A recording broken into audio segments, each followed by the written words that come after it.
now that we have everyone here. So Itsmebrilee, TV Talks with Tom, obviously Eric, Nicole, Anthony from Reality Recaps, Hello Friends, and of course, a big brother. So you guys, thank you so much for being here. Love you so much. Okay. Thanks for having I'm us. gonna tweet it out. Yes, you guys. Now we're actually. tweet it out. This was We're just good. getting everybody roped in, so we're actually gonna get started. So, if you don't already Yeah, I was- follow all these wonderful people that are here tonight, please make sure that you follow them because they're gonna be covering other wonderful TV shows and, of course, having fun events. Nicole and Eric have a fun event coming up. Do you guys want to tell us about that really quick? Tomorrow. Go ahead, Nicole. Sure. So tomorrow, Eric and I are holding a Halloween online event. It's exclusively in the TVco app, and that's where you get the tickets. The swipe up link is on my Instagram and Twitter, and 100% of the ticket sales are going to Give Kids the World, and that is an amazing organization that grants children's wishes. So basically, what it is just like a hangout.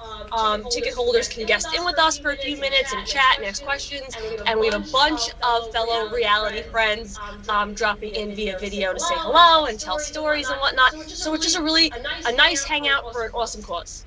I love it. Sean and I already signed up, Nicole, so we're super excited. We can't wait. Yay! So Nicole, tell us how you felt about Cody's decision making and stuff. What did you feel at that moment? Tell us all about it. Same with Breely. Oh gosh.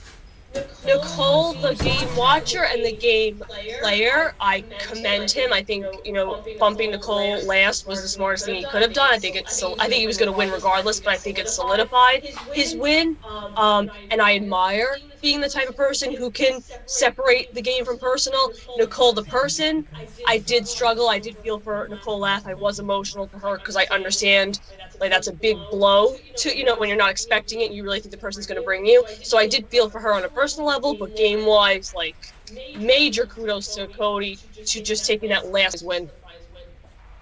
Major kudos. What do you think, Breely? Yep.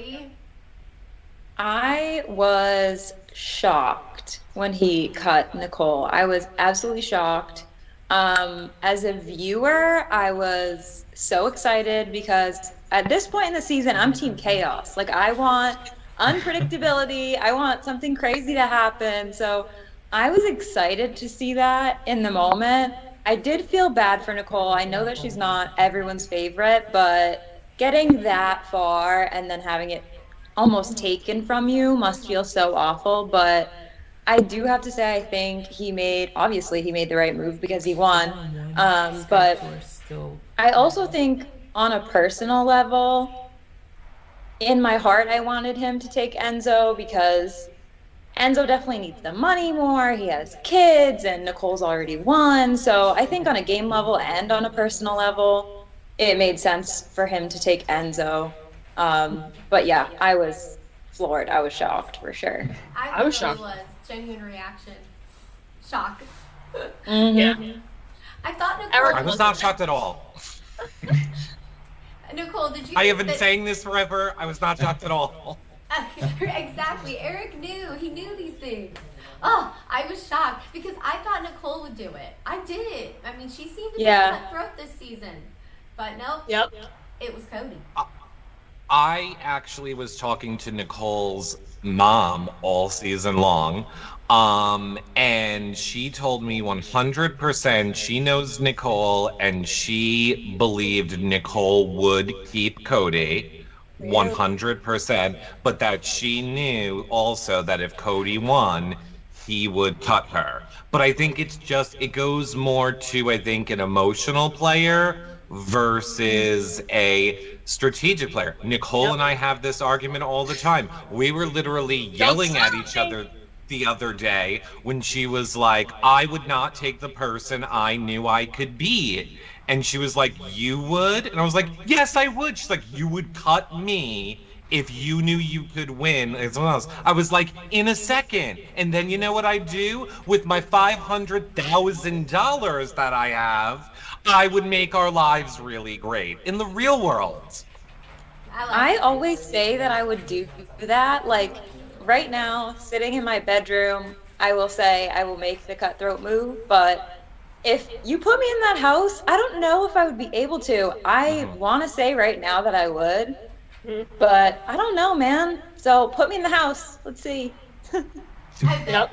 I wonder, Nicole, if you're thinking it's so different, like being on our end as opposed to on your end. You probably thought how we thought too until you went into the house, right?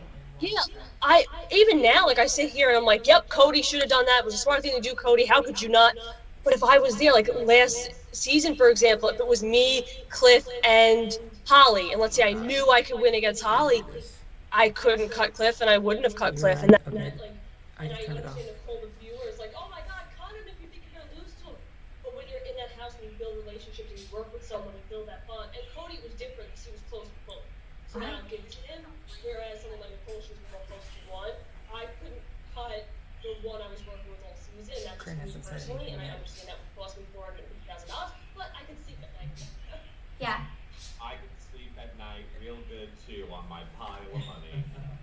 It's luxurious bed. I love I buy lots of therapy with it. Tom and I were talking about how they were so emotional. And I don't feel like I've seen that on BB, guys. Did I miss something? I don't feel like I've seen it at that point in the final 3 like that, where they were so emotional like that. It was like the craziest moment of the season, I thought. It just like we waited 85 days for it, and then all of a sudden it just came out of nowhere, and it was so worth it. It was so good.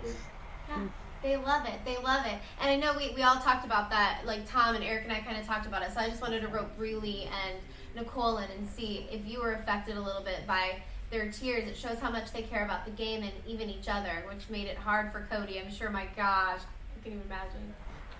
Oh my God, I was tearing up myself watching them. And like, I don't know these people, but I'm sitting there like trying to hold back tears watching it. So I definitely was affected by it. Yeah, it was super emotional.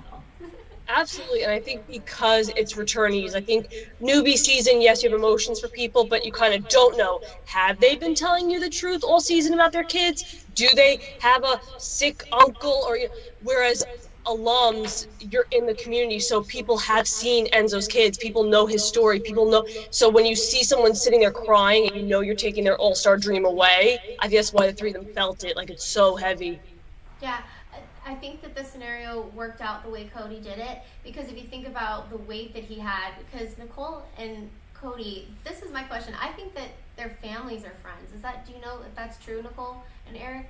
Yes, I believe so. They are, yes. So then he had a close friend, a family friend that he had to cut like that, who I feel like she felt really comfortable there up until that moment. And I feel like Enzo did not feel comfortable at all. I think he felt like he was like off with your head, you know, Yep. and then whoop, it was flipped. That was cool. Absolutely. Breely, did you have any questions for Nicole, Eric, Tom? Oh, I got a list, girl. Let's see. Let me choose one. I don't know if this has already been asked before on here because I missed the beginning part, but Nicole, who do you think you're most likely to like reach out to and try to like be friends with after the season? My answer is Kevin. Okay. Because that's it? I'm all excited because Kevin's account last night reached out to me and was like, Nicole, you looked gorgeous in your dress. And I was like, oh, thank you, Alfonso, which is, Kevin's husband. And I was like, oh, when do you get to see Kevin? And he wrote back, Nicole, this is Kevin. So I'm like screaming. I was, DMing him back, and he said he's going to give me a call at one point to catch up. So I'm really excited about that.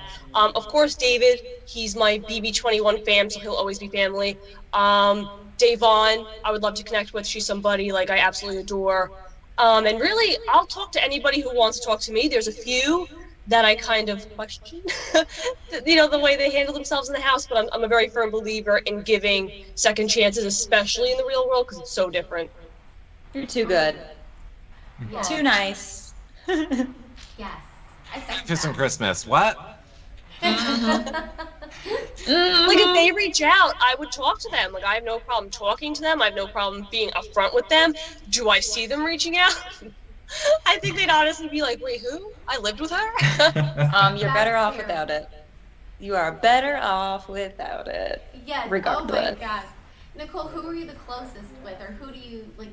Do you think Kevin was the one that you feel like you could really connect with even further after the game is officially over? Or no, it is over, but Yeah. moving forward. Yeah. Definitely Kevin, because, and this is what I was DMing him last night, I was saying, in that house, yes, it's a game, and that's why I say I admire people that can separate game and personal. I currently, at 25 years old, am not one of those people that can do that, especially this season I struggled. And I just respect Kevin so much for seeing me as Nicole the person and helping me when he knew Nicole the person was struggling. When a lot of people were just in that game mode and like, nope, you're going home. Like, he saw through the game and was willing to help me, and that's something I really respect. So I think definitely him. And then David, like I said, is already family, so I feel like he already falls into that category. He can't get away from me. We're already tied together. I love David. I love David. Tom, what do you got? Do you have anything? I would. This is like, because I really want you to do this, Nicole. But would you actually have a return for an America's Favorite Player season? Just all the America's Favorite Players come back for one. Please do it. This is my plea for you to do it, Nicole, if it ever comes your way. My answer, Nicole, right this moment is no. Oh, no. My answer, because if they reached out next year, like, Nicole, we want you back, it would be a very difficult decision to say no, because I always say it's a once in a lifetime opportunity. So to get it twice, to get it 3 times, but I think the way I struggled this season, I don't know. I think there's a lot I need to work through before I could ever go back. If that makes sense. You can pull a Janelle. It's fine. Just give it some time. Yes. And then maybe you'll see, like 35. We'll get you back. One day. Yeah, we'll get you back later. See, that's what resonated with me when Cody was sitting in those final 2 chairs and he was like, listen, last time I played, I was a 24 or whatever year old kid. Now I'm older. And that really put it in perspective for me. Not that I'm using it as an excuse, but I was watching and I said to myself, wow, here I am, 24, 25 years old, back-to-back seasons of like this strain and this mental torture. And I think a lot of the reason why I struggled this season, and not using age as an excuse, but I just think I might need more of that maturity to be more ruthless and not take things personally and not be insecure. And, I think an older Nicole would handle things more game-wise and maybe be more ruthless. Oh my gosh, Nicole, that was answered so awesome. I'm serious. Does that make sense? Like, I feel like right now, if they said, Nicole, come back in January, I'd be like, I can't. Mentally, I cannot do it.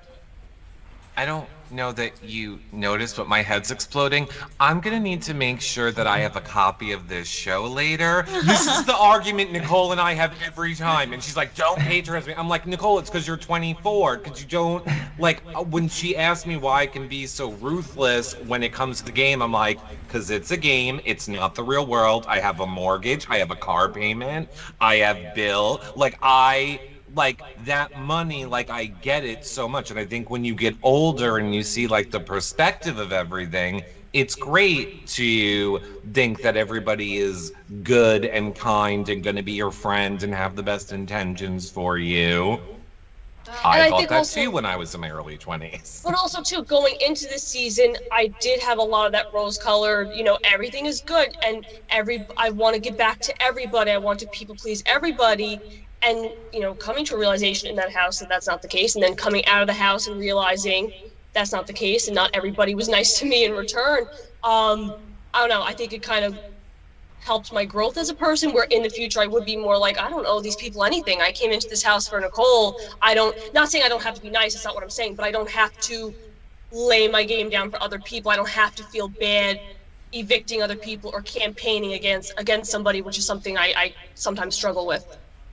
Oh my gosh, Nicole, I loved that question and where it went, because if you think about things that happen in your everyday life, friends that disappoint you or let you down and how that affects you, then you're in a house with strangers, and let's just add, say you're a person who has anxiety, but you're trying to work through that and live your life, not just hide. And you go into that house, and I think sometimes it brings out all those things that maybe you suppress, because it's in fast forward everything. It's mental, it's emotional, it's physical. Mm-hmm. And then you've got some people are just ruthless and they don't care. And that's awful if you're a person who does care, and it affects you in a deep way. Yep, no, absolutely. Yeah. I just want to say, I think also you can be ruthless and kind as well. Like you can, I don't think Cody was horrible to Yeah. Nicole Frenzel by any means. I think he made the smart game. He didn't mock her behind her back. He didn't, I think you can make the move in Big Brother and still be a kind person to people and just explain. I don't think you have to play like a evil dick game or like games like that to be ruthless. You can still be a good person and also at the same time make the best moves for yourself. Yeah, I It's think very Cody did really well. What do you like in that regard, guys? What do you think? Mm-hmm. Mm-hmm. Do you guys agree? I Absolutely. think he You play- did you- well in terms of that, but I don't think he had the best social game. That was the one part where I felt like he was lacking a little bit. Mm-hmm. Like that was just the one spot where I felt like Enzo had him. But it's not that Cody's not a nice guy. I think he was just so focused on game this season that he maybe didn't make as many bonds with people as he did on his first season. And that's okay because it worked for him. And I think in his first season, that was like his job in their little duo was to be the fun guy that makes all the connections and kind of gets whatever Derek wants to happen. So do I think his social game was great this season? Not necessarily, but he didn't need it to win. So Yep. it worked out for him. Yeah, I would agree with you I- on that. He was kind of a party pooper a lot. Yeah, like just kind of lame. I was like, where is the Cody I remember? I know. He definitely had his head in the game. And my next question, and it's just to throw some flow going on in this conversation, is what did you guys think about Danny? Like, did you guys kind of feel like Danny was taking her anger out on Nicole or her frustration, or there was something going on with Danny, and I felt like it should have been more towards Cody than Nicole. Like, was she mad at Cody? Or she should have been mad at Cody. Let me rephrase that. I have a cat that's trying to climb on me. One little thing that comes at me, it throws me off totally. But this is my new kitty. A little cute cat lady. That's me. Anyway, Cody. I feel like she was mad at Nicole because Cody chose Nicole over her. That's what I was trying to say. Yes. That's how I feel. I feel like she very much was like, oh, I'm with Nicole, I'm with Nicole, I'm with Nicole. And then it wasn't until she went home next to Nicole that she got kind of butthurt that she wasn't as close to Cody and that people chose Nicole over her. And I think we kind of saw that yesterday as well. I think with her, it's more of like an ego thing. I think it's almost like oh gosh, I'm embarrassed. Here I am seeing Nicole, who outlasted me. Here I am seeing Cody, the guy that kind of backstabbed me.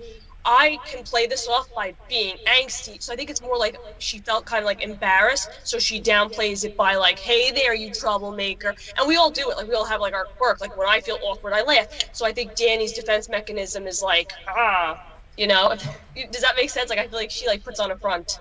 Oh yes, Nicole, I definitely think that. I was thinking that Danny would be, and if you would talk about like being older and evolving and everything, I really thought, and you guys can disagree with me, okay? But the Danny that I saw in years past, I thought maybe now that she was a mother, she'd be a little bit different. I really didn't think that she was all that different. What did you guys think? I will say, having lived with her, I saw the other side. Like having watched her, I only saw the one side, but having lived with her, one thing I do like about Danny is she's another one that like, when I was really, really struggling, especially the Thursday of my eviction, I knew everybody was voting me out. So I was just like, you know, packing like a little sand, you know, and Danny came over and hugged me and had a real moment with me. Like I could tell came forward as like the human and was like, Nicole, I'm so sorry this is happening, but it's just a game. Like we'll see each other on the other side. Like you're a great person. So I think she was more nurturing when she let that side show, but I think she does hide it a lot, especially in a game. Wow, Yeah, I felt like she came in with more ego too. Like she came in, I'm Danny from Big Brother, like I'm a legend. And so when she got in and things didn't go the way she wanted them to go, she was looking for someone to blame, it seemed like. And she should have been blaming Cody in my opinion, but this person who she's friends with outside of the house was next to her on the block, and for some reason, I think to her, it was easier to be mad at Nicole than it was to be mad at Cody. And so she took her frustrations out on Nicole when I don't think she could have, but I definitely think that she's a lot of the same Danny that we saw before, but with like a little bit more ego and like maybe a little bit more mean girl spirit in her, which I didn't love. And I loved her on her past season, so I was surprised that I wasn't enjoying her as much as I thought I would. But I feel like it definitely has to do with like the pressure of trying to live up to something that you couldn't when live you're up returning to. as one of the older. Yeah. Not saying anybody's old, but older all-star, you have to compete. Like Enzo was saying, oh, here I am competing with these youngins. I think it's almost like this defense mechanism. Like, I am Danny, I am the legend, I am the new queen. None of these newbies are going to take me out. So I think it was like her way of boosting herself and also making sure nobody in the house thought that she was like below them or in any way. Like, it was kind of like, I am Danny and I am like superior, which I can commend. Like, she has a great deal of confidence, as she should. And I really like her a lot. There's something about her that I really like respect. Oh my gosh, I love that. It's kind of fun to hear your perspective on things, Nicole, because, you know, Tom and Breely and I, and Eric as well even, he's close to you, so he gets to hear everything, but we don't know, obviously, what you experience with Danny. You know, we only know what we see. Even on the live feeds, so it's kind of crazy. We think we know what we see on the live feeds, but here you are even saying, you know, Danny's a little bit different. You know, she has a little bit more... Those moments. Yeah, I like that. Yep. Well, feel free. I don't want to be like the big old babble mouth, okay? But Tom, Breely, Eric, Nicole, what you think about this season, huh? Who wants to go next? I will say I think the biggest thing when it comes to Danny or when it comes to anyone, I think my perspective of this whole game and everything has completely changed because of how close to it I was with Nicole. Like, for people that know my history with Nicole Frenzel, all I'm saying is I was talking to Nicole's mom all season. You didn't see me say one bad thing about her. Like, I've just watched how, like, Nicole Anthony right here can breathe and people will be like, what a bitch. She can like do one thing and like people will try and destroy it, twist it, manipulate. And I was just like, it made me almost feel like I don't want to contribute to any of that anymore. Like things that I thought were funny, I realize aren't funny now. It's really made me see that like, we don't know who these people are based on watching them on the show as much as we really want to think that we do. And then the other thing that I learned is like their production to everything that I think people do know that. But let's just say, you know, if there's a round table or there's a segment, you know, every single person can answer the same question a different way. Like, who do you want to win? You can answer, I want Cody to win. Then you can say, I want Nicole to win. And then give us your answer if Enzo wins. But then if they only use the one where it was you saying, I want Enzo to win, then all of Twitter attacks you and is like, why the hell would you say Enzo? And you can't come out there and be like, well, no, actually, we all had. So you know what it's like, I've realized how there's this level of production to it that almost manipulates fans in a way that they don't even realize maybe they're being manipulated. And I don't know. It's one of those things where like, don't get what you wish for. Brie, if you really want to do that show, I hope you don't like your friends. I hope you don't like your family. And I will pray for you. I don't know. That was priceless yesterday. They showed when Julie was saying, we're renewed for episode 20, for season 23. If you want to apply. And they show Ian, and Ian's just like, oh no. Yeah. Well, I say this every year after I watch the finale, watch the whole season, and every year I say to myself, that looks terrible and like the most stressful thing ever, but also I still want to do it. Like, there's something wrong with me. I don't know. No. I realize how terrible it is, but No. I'm such a fan of you guys. As much as I make jokes like, oh, don't do it, make sure you know what you're getting yourself into. If you have a calling for it, if you feel it, then do it. Because that's how I was 2 years ago. Like, I felt it. I'm like, I'm meant to be in that house. And highs, lows, everything. Like, it was worth it because it made me who I am. So I say if you have a calling to it, just do it. Oh my gosh. I also Was it actually the first time you applied, Nicole, that time? For season 21, that was my second time applying. So I applied the February before season 20. I didn't hear back at all. Applied again right before season 21, and I got the call pretty late, right before the season started. And then the rest is history. And somehow I'm here. It's a brave soul to go in the BB house. Legit. Oh, yeah. Bree, are you braver than you even think you know. Like, you think you know what you're getting yourself into, and you do not. Like, I sat in the hotel room with the producers season 21, and they're like, Nicole, you don't know what you're doing. And I'm like, I do. I love the show. I've watched it for a decade. They're like, Nicole, no, it's very different. And I'm like, guys, I got this. And they're like, no, it's very different. I was like, guys, stop. 99 days later, I was talking to the producers, and I'm like, you were right. It's just not the same. It's hard to explain. It's just very, very different. I don't care if you've been watching for 5 years, 10 years, 20 years, every country's version, nothing prepares you for it. And it's the most amazing, but weird, but difficult experience. I love but it's amazing. Yeah, that was a good question. Someone on the stream says, I don't want to start anything here, so we need to know that. But they were just wondering what makes Janelle so popular among people. And I wondered if you guys, maybe Tom or Breely, what you thought. I'm going to say what I think. I think that, kind of like what Eric was saying, it kind of goes with that. The way she holds herself is how she's demanding to be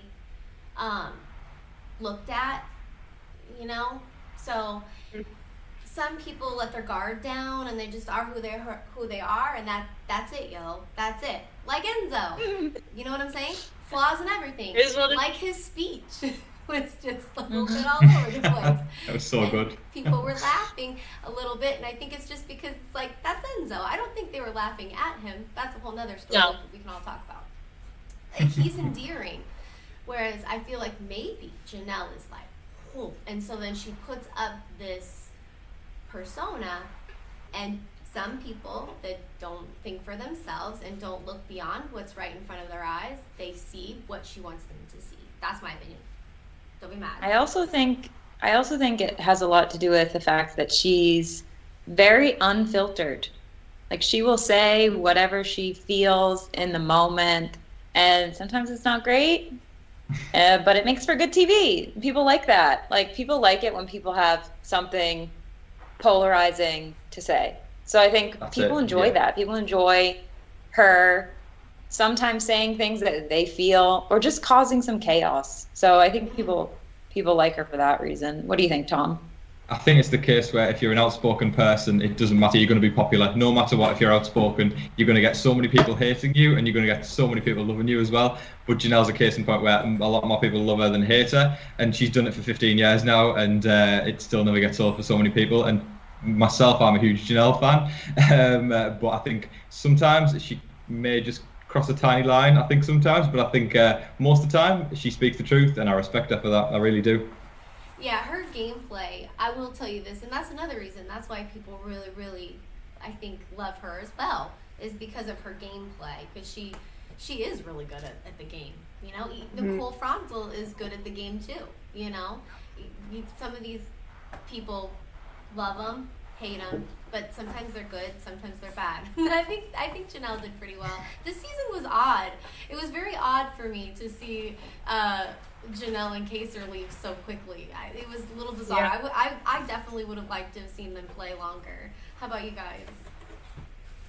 Oh, I completely agree. I was saying that, I think it applied to you, Eric. Like, I feel like almost like two different seasons. Like, I think about the Janelle Kaser house, and then the house without Janelle and Kaser, and it's like two different groups. Like, I feel like you need, it sounds mean, I feel like you need them to have an all-star house. No, that came out rude. But you know what I'm trying to say? Like, I feel like, I don't know. I want to see them longer. Yeah.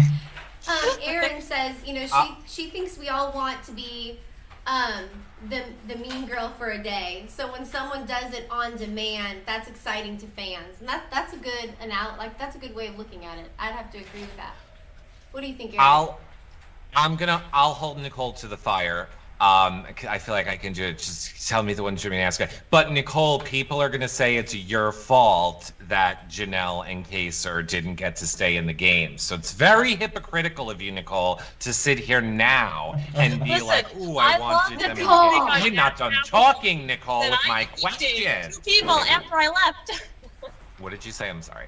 No, I think it's really funny that people give me that much power that I allegedly evicted people after I left. Like, here I am across the country on Long Island, and I'm getting credit for evicting people. No, but in all honesty, they were targets since day one. Cody wanted to target Janelle and Kaser. They played their safety suite and didn't go up. And we all know now that big alliance, they wanted out Janelle, Kaser, and everybody associated with them. Hence Keisha, hence me, hence Bailey. And we never won power to turn the tables. So, like I always say, the fire was always burning. Yes, in my spiral, I added some wood to it in the attempt of saving my own game. And also because I was very paranoid and questioning things. But the fire was always there. Like, I might have thrown like 1 or 2 logs on it, but it was there. I agree, Nicole. It was already there. Yeah. Oh my gosh. Be real. Come on. We're all stars. Are people going to target Janelle and Kaser because they're Janelle and Kaser, or are people going to target them because of Nicole Anthony? Like, let's really think of the hierarchy there. Exactly. I appreciate the credit. And that's what I'm saying. Argue. Like, a lot of people recognize Janelle as like this all-time BB player. Seriously, they do. And so she had a huge target on her back when she walked in the house, Nicole. And literally, basically, by walking in the house, Janelle had herself pinned up against a wall. Literally, she did. She's a polarizing individual, and in every way of shape or form.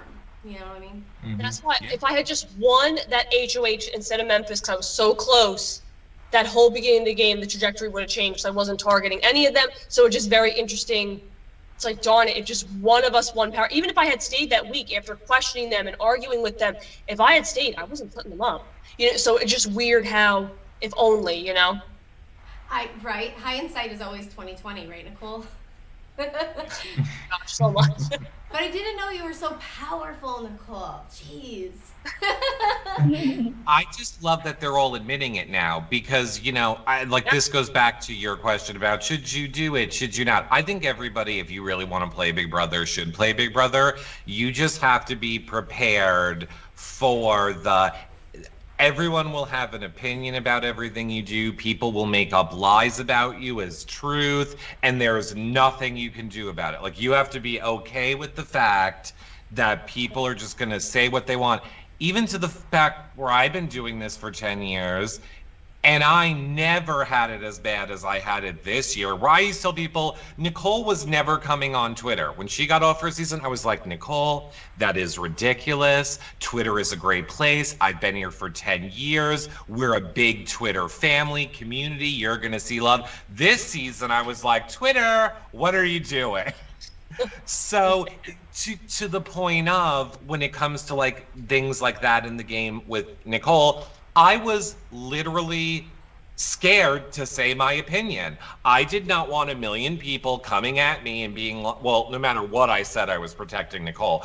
But my opinion was Nicole was a target because of Janelle and Kaser. The feeds that I watched all week was Nicole telling them, please stop campaigning for me, because it's literally the thing that's making everyone want me out. They can't get to you, so they want one of your numbers out. And like, nobody was willing to admit that until we're making it now to the end of the season, where I'm watching everyone say it and I'm like, thank God finally people are saying that. Like, to hear them all admit that pre-jury, like, it's because we didn't win stuff. It's because they were trying to come after. I'm like, oh, thank God. Thank God everyone sees that now, and it's not just, you destroyed their game, it's all your fault. That's a It was just very frustrating. It's a big heavy. I've had so many people like, Nicole, you've destroyed All Stars, and I'm like, wow. I left day 12, but I destroyed 86 days of gameplay. I'm impressed with myself. Oh my God, Nicole, I love you so much. I think you're responsible. Won't say anything. Which leads me to a question that I have for everyone else, because I want to know what it was like living in the house for Nicole, and then also you guys add in as thoughts come into your head, but somebody mentioned Memphis, and I don't know who I was having a conversation with about Memphis, but we were just talking about, just like with all the players, you know, it's kind of like this. You know, Memphis acted like a prickly person. I call him prickly. You know what I mean? In the house. But I wonder if... Or just get rid of the illy and just call him a prick. Either way, you know. Oh my God, I love it. That cracks me up so bad. I love it. You bounced right off that, Nicole. I love it. he was a prickly person. Yeah, and so I just wondered, number one, what it was like living in the house with him, because I would imagine him to be very intimidating. And then number two, do you guys think that his gameplay was good? As for Okay, so I'll answer the living with part first. You know, last season I know a lot of people had issues with a lot of my castmates. Ooh. And had I left week 4, when I almost did, I maybe would have had those very strong opinions about those house guests. However, in staying another 60-something days, I built relationships with the people that nominated me, the people that were in the big alliance, the people that were more controversial in the outside world, because I lived with them. So I came out day 99 like, oh, I think everybody has their redeeming qualities. Everybody has things that I like about them that I don't like, but we all love each other because we're family.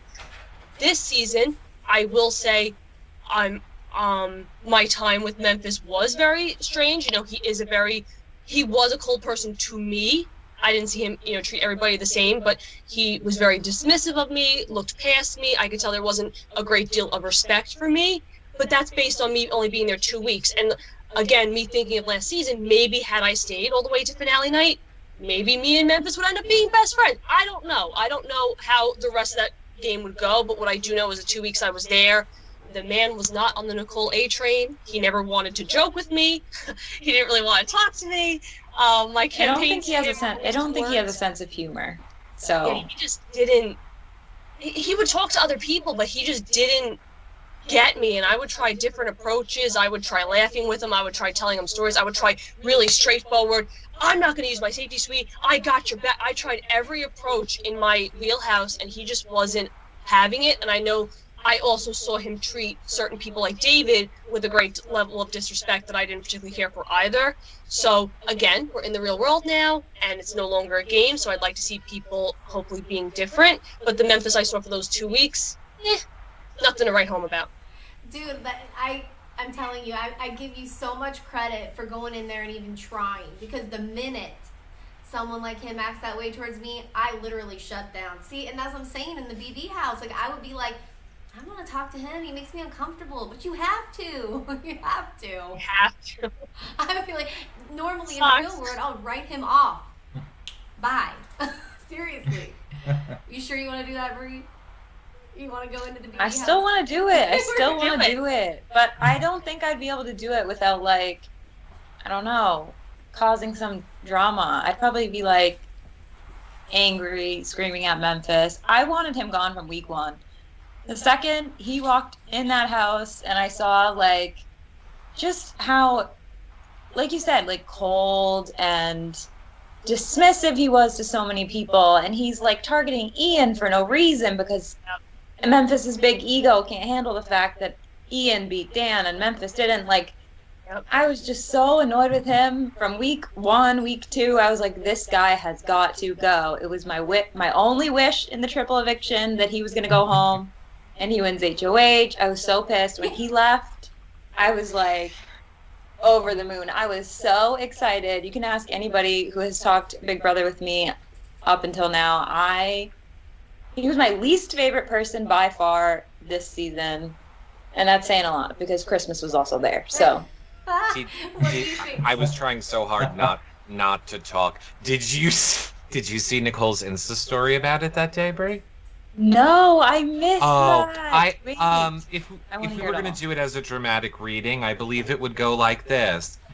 F yes, oh, F yes. I hope he takes his fist and shoves it up his a-hole. But I later apologized. I'm gonna Nicole. call production right now. Da-da-da-da-da. Oh, she like had a little psychotic break, Girl, same. and then she pulled it together. I think And then I you're And pulled then loud. she did an apology video. I It's very was funny. I was ecstatic, so I feel you. It's like a sporting event. You're so in it and like enraged, Yes. angry, and then when you put it in perspective, like, hey, people are human beings. Everything's okay. I am okay. No, He is a I'm person with pretty convinced feelings. that Memphis is maybe a robot. Like, are we sure could he's be. a human being? Are you sure he was not like plugged into the wall at night or something? Exactly. And here's the thing: I can applaud the comp wins because he's a beast. Oh, yeah. I can applaud the confidence. I wish I was that confident.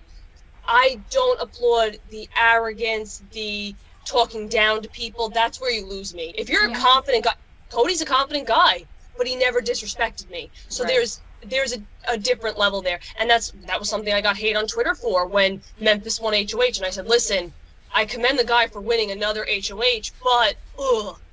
And of course, people read that first sentence and like, oh, you commend Memphis, what's your problem? And I'm like, it's a game, and he won another comp. Like, you can't deny the man's a beast. You know, at mental comps, physical comps, he's got it, and that's extremely amazing. Tom, you're He's quiet. Are you not a always Memphis the fan? nicest. I am not a Memphis fan. I've literally Okay. been waiting to give a whole speech on this. But I think with Memphis, it's like he shuts anybody down that isn't going to benefit him in the game. And obviously, you know, it's Big Brother. You've got to play the game.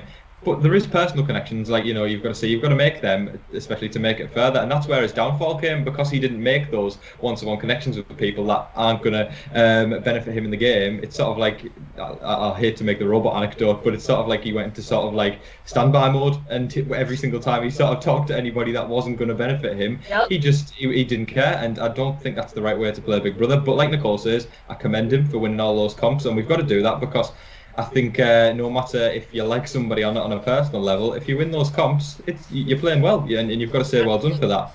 But as we link it back to a personal level, he just didn't have it there, and again, it is like a robot on standby mode. That's so crazy. That's such a good way of. It's funny the different terms we have for Memphis, you know. But robot mode, I like that, because he seems emotionless.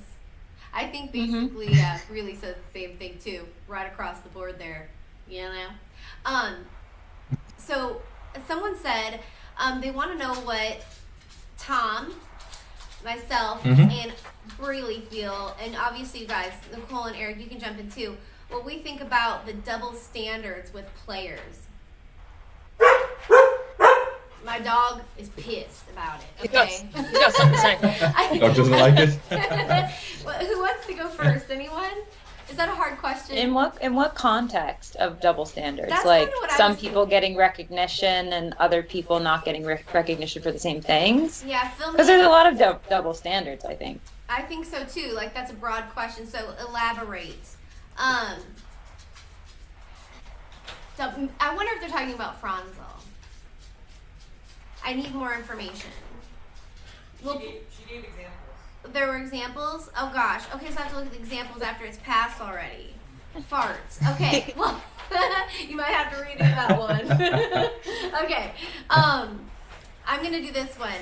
So this person says, what Memphis, Christmas, Danny, Nicole, F did to Ian was almost unforgivable. I just hope when they watch all of this back that they learn from this and become better people from this. What do you guys think? 1,000%. Yeah. Totally agree. Yeah, it was, I think, a situation in which I think a lot of people didn't really talk about a lot, and then all of a sudden it blew up on social media, and rightfully so, because I think whilst it is a game, we've got to talk about these issues, because it's just not acceptable at the end of the day. And I do like a live feed update every single day on my channel, and I sort of myself, I'm guilty, I swerved around it, I didn't talk about it. And then I decided, no, this is something that 100% needs to be spoken about, and awareness needs to be risen on it. And I did a whole video on it, and Ian's dad actually did comment on it, and he was saying, you know, he appreciates the fact that, you know, we did a video on it. And I stand by everything I said in that video. It was disgusting behaviour, in my opinion. And I do agree they can move past it, and they can, you know, Ian can forgive them. And I think he seems like the type of guy who would do that, but it's not acceptable behaviour, and it's obviously totally in Ian's hand now if he wants to forgive them. Yeah, and Ian's super classy, so I'm sure he will, but he is not required to forgive anyone. but I thought it's one thing, and I'm all for like having fun, joking, poking fun at yourself, but to make comments and make jokes about someone A, who's not in the room, and B, for something that they literally cannot control is just uncalled for. And it made me so angry, especially when you're sitting there hearing somebody make comments and like Nicole is laughing, and maybe she didn't contribute necessarily, but that's supposed to be your friend. Like, at least make a comment and say, hey, that's not cool, or at the very least change the subject. Like, it just infuriated me so much that it was happening, especially behind his back, and that nobody was chiming in and sticking up for him. My brother's autistic too, so it really struck home for me.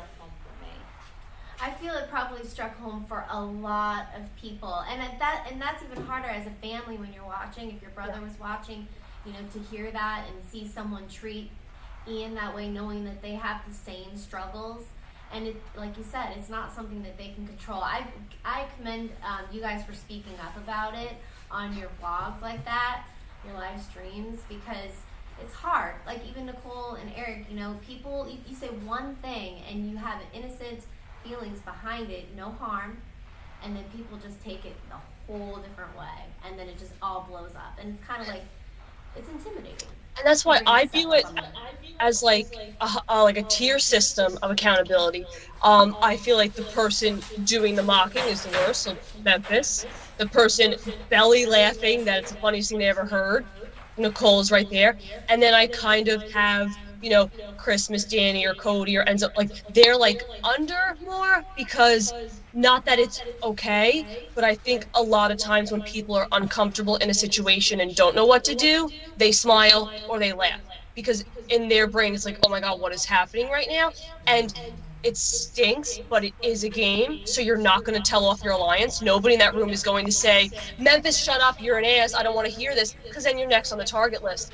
So I do agree with Bree in the sense of like, change the subject, don't laugh, walk out of the room. But I think that's something that says more about us as a society. We see time and time again, people go down for things because you're in the room, and that's because people are more so bystanders and upstanders, and in that kind of situation, maybe like you said, change the subject or walk out. But I think we're all guilty in some regard of when somebody says an awkward statement of going, huh, and then 20 minutes later going, oh god, that was not okay, I was so uncomfortable, I should have said something. So I kind of think there's like a tier system. Like, I'm more frustrated with the one that did the mocking, the one that was belly laughing that it was the funniest thing, the ones that were like, them I'm like, all right, they're gonna have an easier time learning and taking accountability. Nicole, you nailed it, which is really funny because the person who asked that prior question ties back in. So I found the addition to what they said, and it was, Memphis was the one actually making fun of Ian. No one was at his restaurants trying to get them shut down. So people were trying to shut down his restaurants, or they weren't on site? I think what they're saying is, and this is what I said when it happened, and I want to be very clear, I am not saying I am pro Memphis, Nicole, Danny on this issue at all. But my comment at the time was, when you read every single article, it was about Nicole Frenzel losing her sponsors. It was about Danny Donato.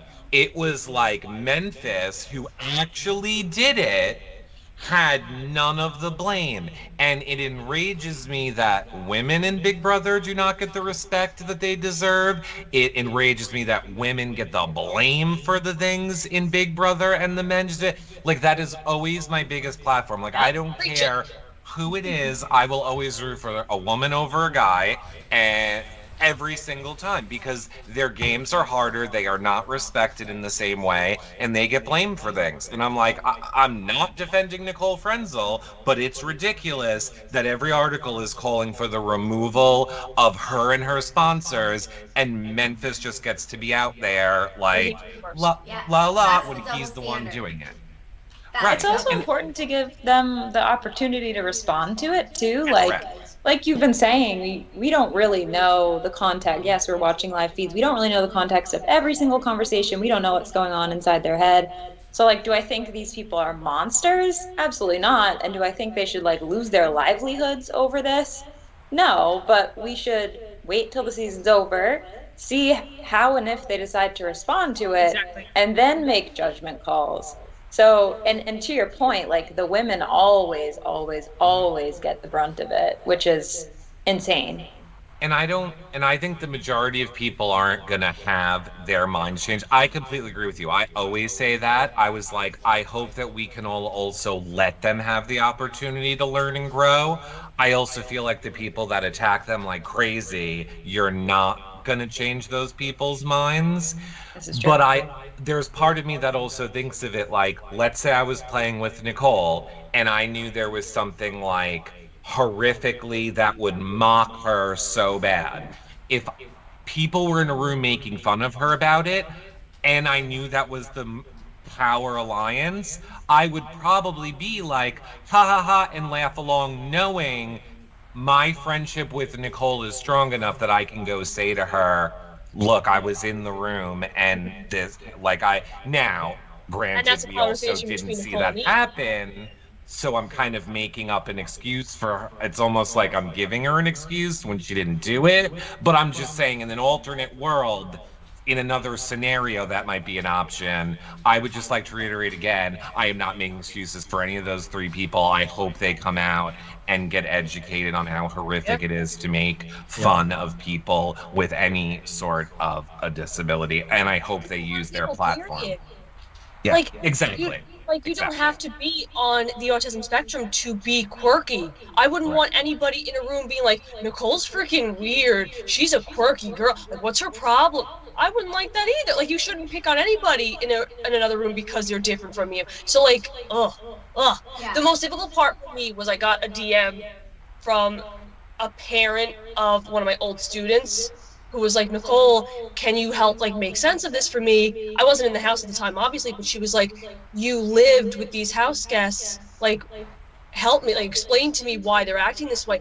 And that really hurt because I'm like, they're representing the season, they're representing the BB community, they're representing CBS. So here I am getting a message from a previous parent that's like, Nicole, you're associated with them, like what's going on here? And that really, really hurt because you don't realize it affects more than just you. So I feel like in that sense too, you're being selfish and you're besmirching the name of BB22, you're besmirching the name of All Stars, and it's a shame. It's frustrating. But then, Go ahead, Eric, sorry. I was just going to say one thing. I wouldn't even make it a top, but I'm just going to say, but then you go in a house and you play the game that way, which people will argue you did, Nicole Anthony. You played very much for, you felt a burden of people that said they looked up to you and blah, blah. So then someone goes into the house to play the game that way, and then not we here, but we the fans, some of us on social media, rip them apart for being fake, inauthentic, a people pleaser, a kiss ass, play the game, be a Janelle. Like, you can't win no matter how you do it. You will always be attacked for what you do. So I think you just have to be true to yourself, and you can't focus on what everyone else thinks, is I think the bottom line. Yes, I feel the lesson that we all have to learn in life, and then you go into a house where all eyes are on you 24/7. I mean, so Nicole, it totally makes sense why you would need to be like, I need a break. Because I feel like you would almost lose yourself a little bit. Like, who said they lost themselves? Tyler said that. And I really love Tyler. I'm happy. He's authentic to me. Is he authentic to you? I'd love to know. Is he? Extremely. So, I'm glad he said that. That was a good thing that was said, because maybe people can say, okay, I'm going to give Nicole Anthony a break. Okay, I'm going to give Tyler a break, you know. And you guys are exactly right, too. You know, maybe something could be said, like maybe to the cameras or something, like, I was so uncomfortable when that happened, and I just want you guys all to know that that is not how I feel, and I'm embarrassed. I just didn't know what to do at the time. I was just kind of like, I'm stuck in this room, and I'm in this alliance, and I don't know what to say. That could have been done, maybe. I mean, but look, maybe that can't be that hard, right? I don't know. That's what I think. Tom, what you think? It's a strange one. I think 100% Eric made a fantastic point there about no matter what you do, you cannot win, and it's horrible to see that as well, because there's people who play their asses off, and still they get and they've done it in a respectable way as well. I mean, if we look at Cody's played a great game, everything like that, but everyone will still haul him online. Everyone will drag him apart, and it's horrible because he played a good game, and do you know what? He was respectable to people. He got 9 people to vote for him. He's doing something right. He obviously got the respect of the jury. So totally, I think for sure it all is perception, isn't it? Really, and when you come out, everybody deserves that chance. Whether they make the statement on social media or do a video somewhere, everybody deserves to have their say. Even Memphis, I'll even say that Memphis deserves the chance to sort of say, look, I shouldn't have said all this, and then we move on and we forgive, because if we can't forgive, what are we? I know it sounds totally spiritually deep there, but I think it needs to be the case where, rather than just being totally one-dimensional and say, I hate this person, just be open-minded for a second and realize that people have more layers than what you've just seen on Big Brother. Yeah.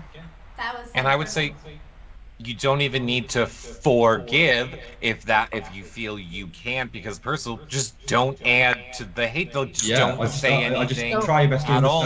and that's it. right. Yeah. One of the other double standards was Janelle can do something mean. Not a whisper said. Obviously Memphis too. A little talk, but not too bad. Nicole F. She must never earn money again. What? Oh, yeah. Okay, I see what you're saying. Yeah. So we're gonna take Nicole and we're gonna ruin her life.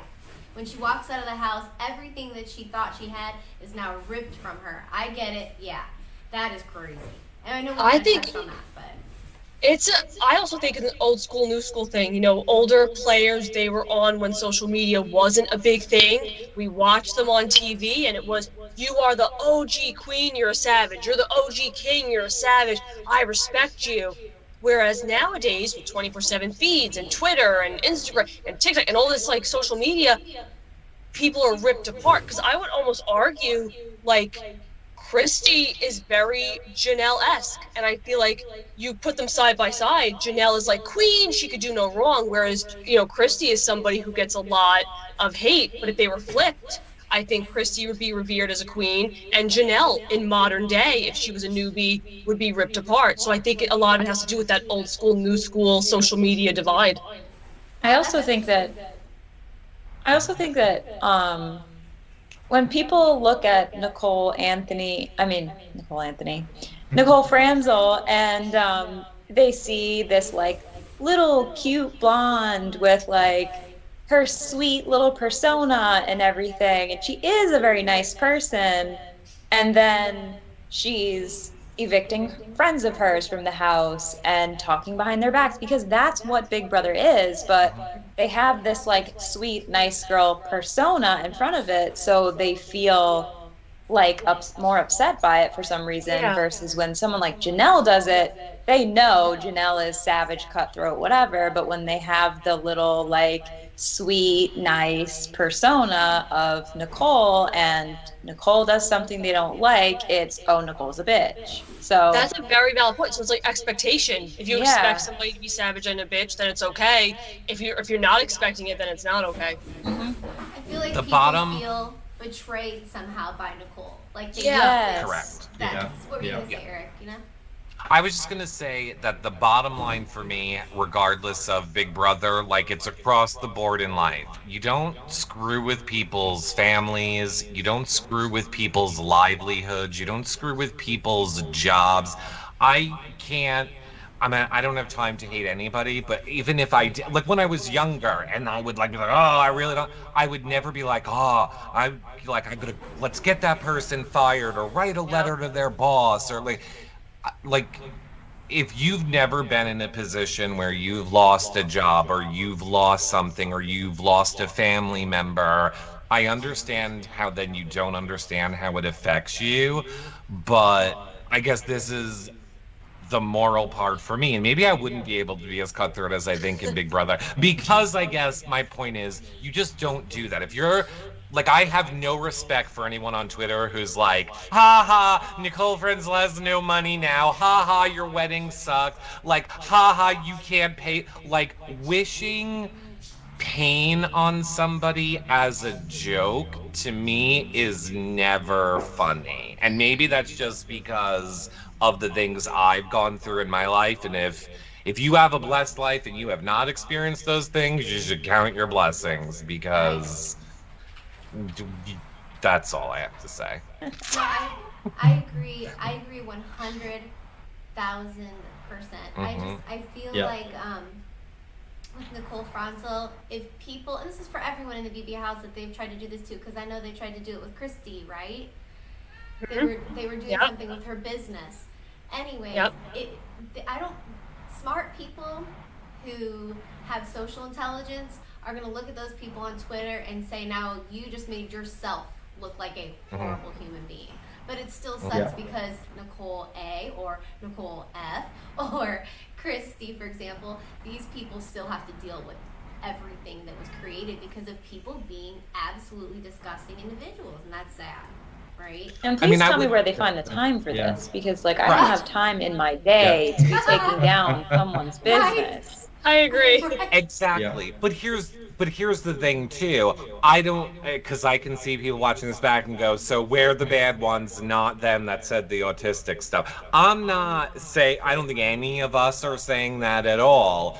We're saying don't add to the hate of it all. And my hope, and I will say this to Nicole and to Memphis and to Danny, so probably I'll only be able to say it to Danny, I hope what they do with their postseason time is be a voice for people, shine light on charities that will help people with autism, people that are on the spectrum. Like that, that for me will let me know that they feel bad about what they did and are apologetic to go out there and now use this Big Brother fame to go, I messed up, I did not realize what I did, let me now help people because of my ignorance. Like, and that's I think what the I want to see. distinction too comes with, like, we're not saying you can't hold people accountable. Right. We should be holding people accountable 100%, but that doesn't mean like trashing them on Twitter and trying to leave bad reviews on their website and trashing their businesses and doing all this stuff to destroy their lives. Like, we can hold people accountable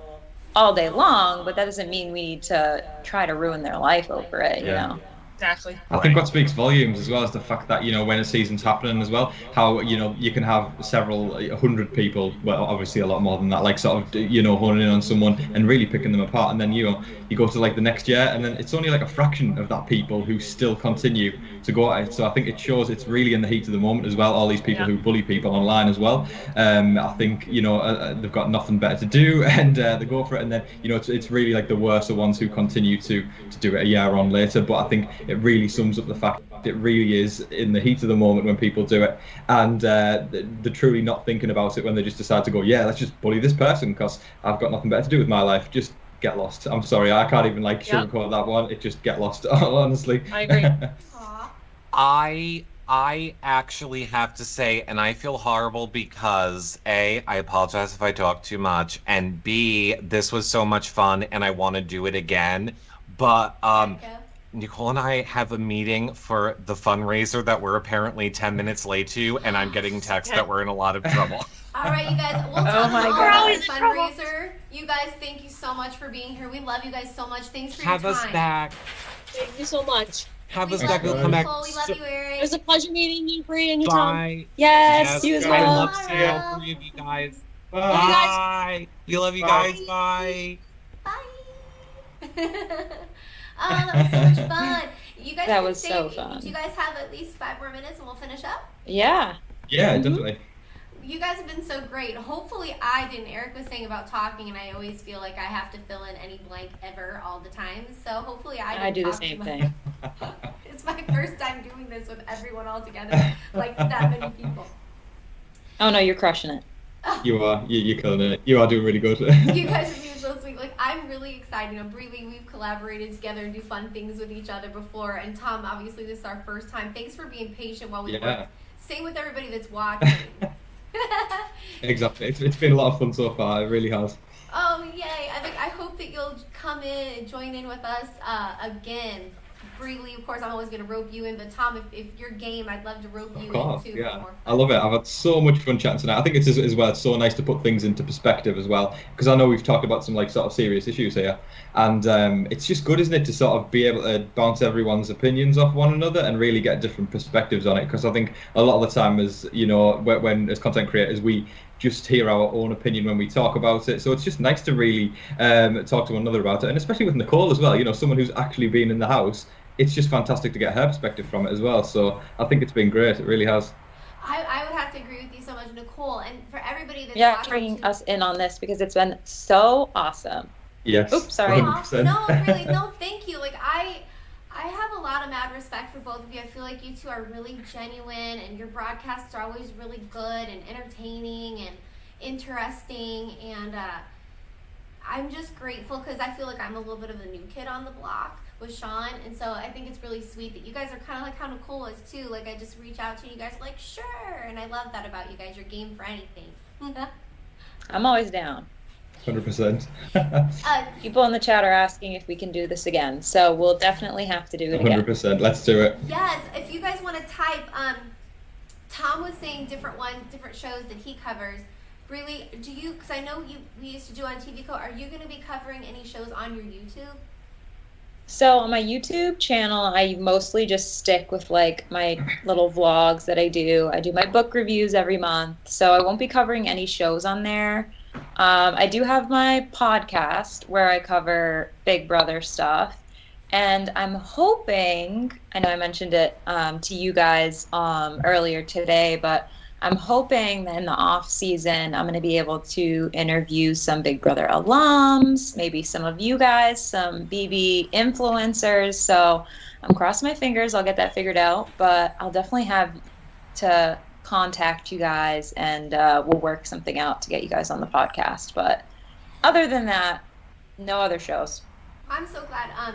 One of the things I wanted to say to you too, Tom said he covers Survivor and then also The Circle. So I used to be obsessed with Survivor. I haven't watched Survivor for a little bit, but I've watched like at least 25. What number are they on now?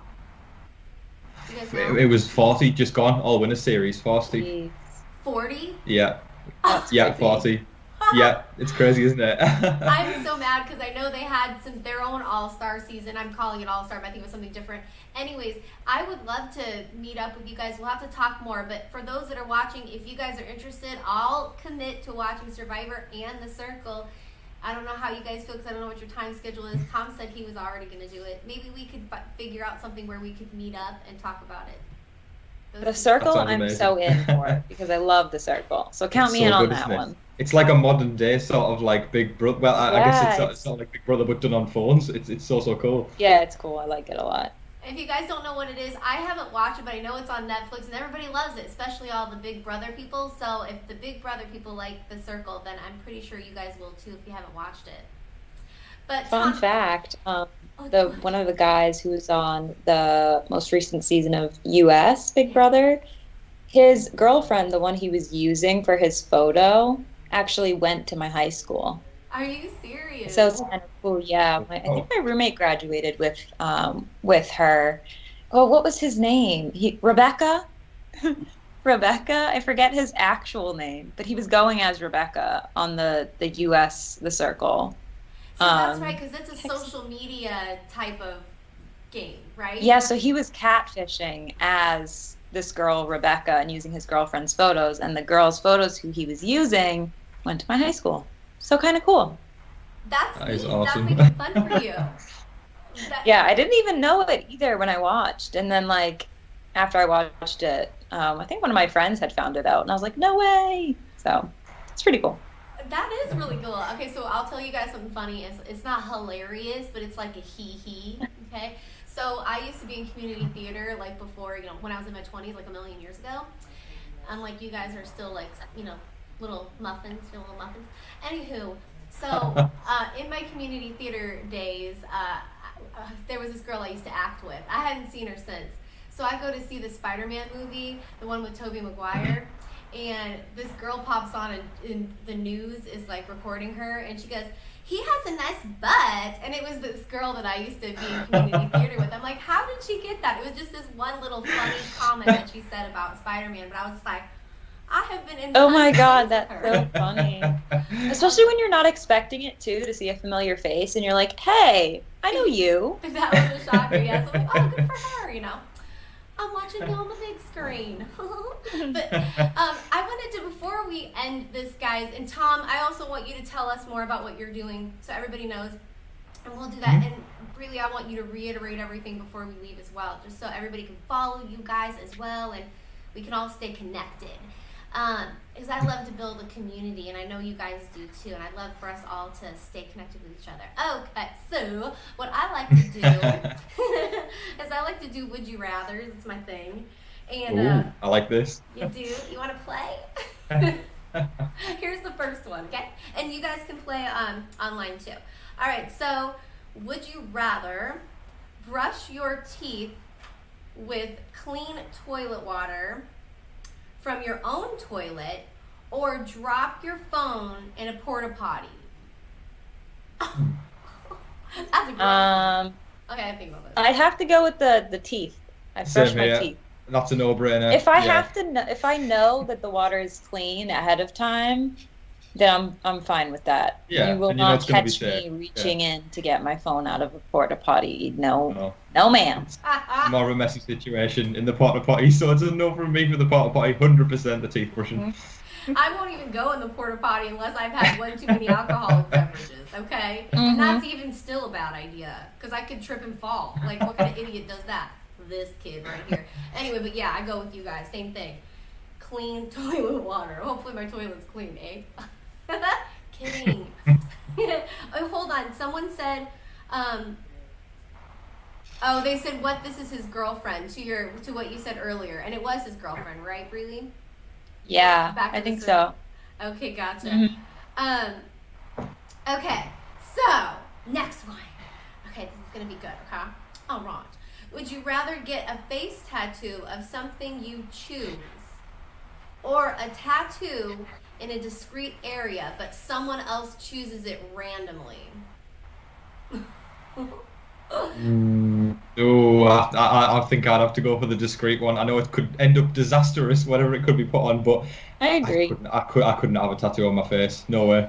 No. See, I think the reason I'd go with the discreet one is because you could kind of like cheat the system and do the face one and like try to do something like that maybe people wouldn't notice. But I also think it would be kind of a fun story to be like, I got a random tattoo someone else chose. I don't know. I think it might be a fun thing. I guess it depends who the random person is, but exactly. And we could try and break the system as well, like get it removed afterwards. So get the discreet one, get it removed. End of story. I've just won. Would you rather? There we go. Corinne, what would you choose? Tom, I would be so bashful. Like, what kind of discrete area are we talking about here? Well, I was just gonna ask. I was like, do I get to choose where it goes, or is it like a tramp stamp and I just have to live with it? Yeah, the random person though. That's the thing. Like, are we talking about Joe Schmo that someone grabs across the street, or just right BFF, next door? Anyway, yeah. So we all agree, discreet. Discreet. And hope that somebody picks something nice. If it was my husband, it'd be something straight out of like American Pie or something ridiculous. Like, he'd be like, "What's that guy, Stifler?" That's how my husband is. I'm not even kidding. Stifler, yes. He's crazy like that. You don't want him picking your tat. Okay. Here's the last one, guys. Would you rather not know you smell like poo, or always smell poo no one else can smell? So, okay, did that make sense? I feel like I think I've heard this one before, actually. So I'll be That's so hard. First on this one. So, not know that you actually smelled like poo every day, or always smell poo no one else can smell. Oh my gosh. Okay, so I have this weird thing where, and I ask people this all the time, but I think like one of the best compliments you can give to someone or receive is when you say, "You smell great." So if I smelled like poo all the time, I wouldn't be able to handle it. Like if I just walked around my whole life and smelled like shit, I would not talk to anyone ever. I'd like just hide. And so I think I would just have to smell it myself and maybe like, I don't know, find a way to block my nose all the time and just like have to go without a sense of smell. We could work around I'm that, sorry, right, but Bree? I care too much. I care too much about how I smell. Me too. And I don't like sticky smells. Go ahead. I think that's a very fair point. And do you know what? Before you said that, Brie, I was going to go for the other option, but I think you make a very valid point there. If everybody knew I smelled of shit all the time, I don't think I could go outside. So, although it is Corona, we're not seeing as many people. Exactly. So No. we can stay inside and smell of shit, so it's not as bad. So I feel like though you could work around it. You know, you could maybe think of some sort of scent that you could put in it. It would be totally impossible to hang something off your nose or something like that. But I guess you could think of something. Either way, I wouldn't want to smell of shit. So I guess I would have to smell the shit rather than smelling of shit. And that's something I never thought I would be saying tonight. I'm so sad that Nicole and Eric had to go because I was waiting to ask them that question. And Corinne. They're hilarious. And you guys answered it great too. That last one was the bomb. Loved it. Corinne, there's a game that I think you would like. I don't know if you've ever heard of it, but it's very similar to Would You Rather? Ooh. And it's called Could Ya. Have you heard of this? No. Tell me more. Okay. Basically, the basis of it is you find your absolute soulmate. Everything about them is perfect, except for one thing. So, like, for example, you could use that one you just gave, and you have to say, could ya? Like, could you deal with it? So, for an example, I'll use the Would You Rather you just did. And it's your perfect soulmate. Everything about them is absolutely perfect to die for, but they smell like shit all the time. So could you deal with it? I love it. Or is it a deal breaker? I love games like that. Okay, They're so fun. Sometimes I like to go live and play games just like that. That might be fun for us to do. Legit. Mm-hmm. Yes. We'll have to chat. Because it just makes you laugh. And if you're having a real crappy day, like things like this makes you feel real good. No pun intended for crap. Okay. Bree, you make me laugh. So it's called Could Ya. Could ya? So I heard one recently that made me laugh, and I can't remember the exact question, but it was something like, everything's perfect, but your soulmate sounds like Peppa Pig. Or something like that, or has the voice of like some character that had a very like squeaky, annoying voice. I can't remember exactly what it was, but I mean, you could insert anyone, and it's like, okay, could you deal with it? I feel like you could get to know a person's tolerance by playing a game like that. No doubt. Mm-hmm. Well, before we go, you guys, I wanted to tell you what Nicole and Eric are doing. They're doing it tomorrow. It's on TVco. It's $20. Sean and I are going to go. If you guys are interested, all the proceeds go to Give Kids the World. And it is tomorrow, Friday, from 7 to 9. So it's 2 hours. They're going to be dressed in costume. I believe they're going to have prize giveaways. So I think it's going to be fun. And, if it's Nicole and Eric, it's definitely going to be fun, you guys. So you can find out about that if you want more information. Obviously, you guys should know where to find Nicole, and Twitter is a good spot for that. So, Tom, tell us more about what you're going to be doing moving forward so we can keep our eyeball on you. Yeah. Okay, so, right, folks, if you would like to keep an eyeball on me, I will be covering The Amazing Race for the rest of the season that is on, and obviously when Survivor comes back, I will be covering that. I've had a lot of people wanting me to cover Big Brother Canada as well, so I feel like I'm going to throw myself into that.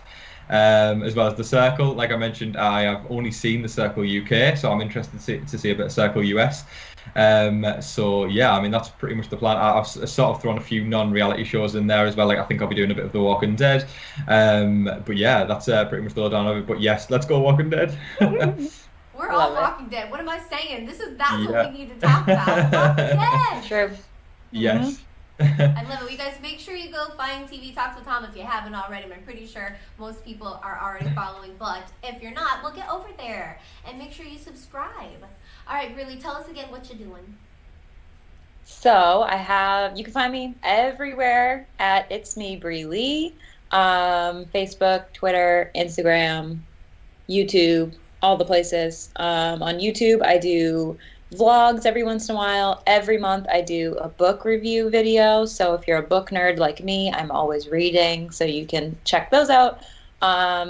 I have my podcast. It's called Oh Brother, your favorite Big Brother podcast. You can find it anywhere you listen to podcasts, and we do recaps after every live eviction. Obviously, the season is over, but we're going to have one more episode in about a week where my co-host Christina and I are going to put in the work, and we are going to social media stalk everybody 1 week out from finale and give you all the updates on all the tea that's been spilled, all the drama. We're going to let you know who's talking on social media. We're going to try to find out if any relationships got broken up after the season. I know there was a little bit of drama with like Memphis and Christmas and their significant others. So we're going to try to get the dirt on that. So we'll have that episode coming up. And then I mentioned it earlier, but I definitely want to have some Big Brother alums and Big Brother influencers like you guys on the podcast soon during the off season, so we can talk about all things Big Brother and everything else. Girl, I'm so That's excited. my spiel. Thanks for telling us that. I didn't know you were going to do that, so I have to tune in while I'm washing my dishes, listen to me some breathing on Spotify. Seriously. Yeah. Thanks for doing that for us. Do the research. Oh, I appreciate it, and thank you for the opportunity to like share it with all these awesome people. I appreciate it. Thank you. Yeah, you guys, everyone, thank you so much for coming and watching. Again, thank you everyone for being patient while Sean and I are learning this new format. And every time we change anything, it's like a huge process. And you never know. It just comes out of nowhere. So everybody's been amazing. Thanks for sticking it out this whole time. Tom, Breely, thank you so much for being here. And if you guys want to follow Life After Neverland, literally my husband and I used to be Peter Pan and Wendy at Disney for 6 years. We worked at Tokyo Disneyland, so it's our life after Neverland. We do a lot of the same things Tom does. We cover our favorite TV shows, we travel, and we have weekly, daily vlogs as well, just like Breely. So we'd love for you guys to follow us as well, and don't forget to do subscribe to Breely and Tom. You guys are awesome. Tom, Breely, I'm going to miss you already. Till next time, okay? Thank you. Yeah, I appreciate it so much. Such a great Thank time. you. It's been awesome. It's so fun talking about our favorite show, BB. So till next time, we can chat about other things that we love. Everyone, thank you. God bless, and we'll talk to you all soon. Thank you. Bye, Bye. everyone. Bye.